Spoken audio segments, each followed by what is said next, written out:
इधर आने का उधर जाने का नहीं। मैंने बुलाया इधर आने का। रुको रुको, कौनो भी रोग दुख बिना ओझा सोखा के ठीक ना हो।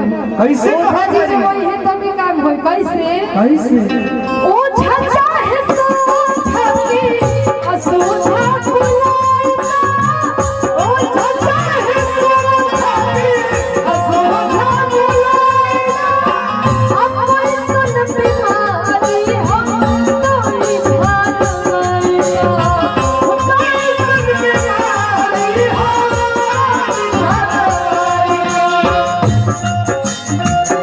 धीरे धीरे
शिव जी तारा करते हम नहीं के बोलत पिट्टू जी बोलत नहीं।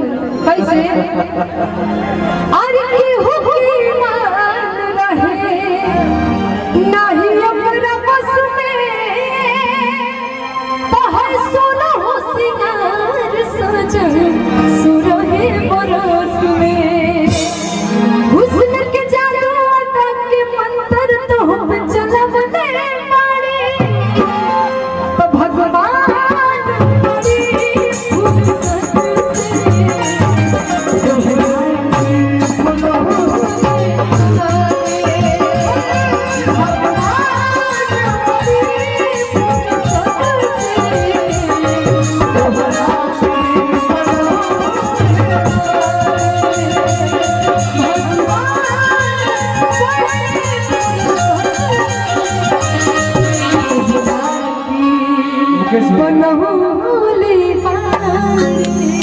बहुत बहुत धन्यवाद। अगर अच्छा लागल तरह से ताली के उम्मीद से बहुत बहुत धन्यवाद।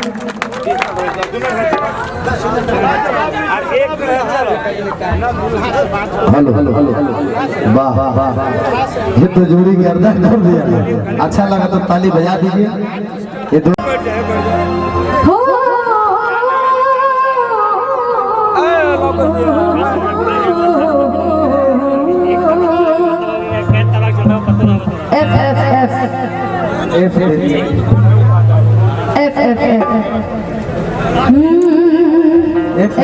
एफ ही है ना। मैं तो बता देता हूँ, मैं तो बहुत नहीं है। ABCD बहुत नहीं जानने का तू क्या समझ। चला बड़ी लगेला बाकी का है हम चाहत नहीं कि रूपा जी जी बानी जतनी आज एक बार तो मजा आई तनी साथ में। हां काजी सही बात बनो। शिवानी जी हाँ हाँ वाह वाह शिवू जी। हाँ और कि चमक के सुनहरा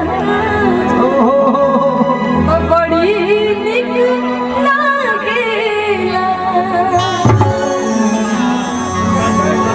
लाइन पे एगो शहर बाटे ही में, एगो शहर जैसे कि पुराना शहर बाटे हम सुनाई। ऐसी बात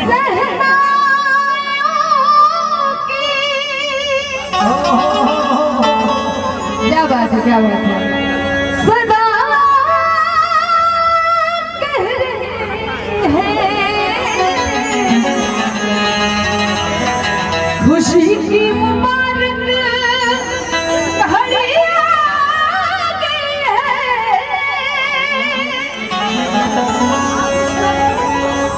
और देखिए आप लोग इतने सुंदर लग रही हैं कि सजी सुल्ख जोड़े में